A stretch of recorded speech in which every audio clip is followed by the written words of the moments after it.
Bago tayo mag-umpisa mga chong, pakilike muna na tong video na malaking tulong na iyan sa ating munting channel. At kumpiyansa pa rin nga itong si Paulie na makakabawi sila ngayong conference matapos ang slow start nila na kung saan may kartada sila ngayon na 2 wins and 5 losses. Well, ayon pa sa latest interview dito kay Paulie ay sinabi nga neto na hindi na bago sa kanila ang masama ang simula, kaya alam na nila ang kanilang gagawin upang makabawi at bumalik sa winning column. Kaya naman mataas ang kanyang kumpiyansa na kaya nilang pumasok sa next round.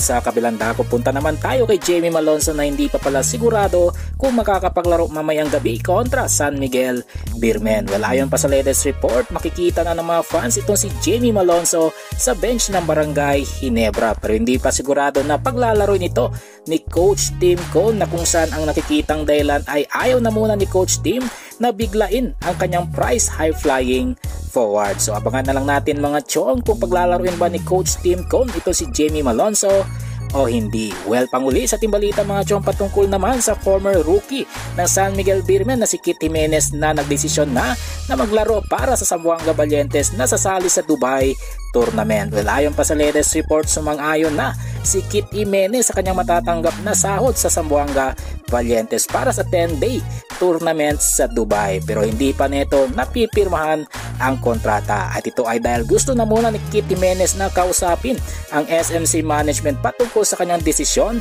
na maglaro para sa Zamboanga Valientes. Well mga chong, hanggang dito na lang ang ating balitang PBA, at syempre huwag kalimutan mag-subscribe at ilike itong video bilang pagsuporta. So this is Channel B once again. I'm out.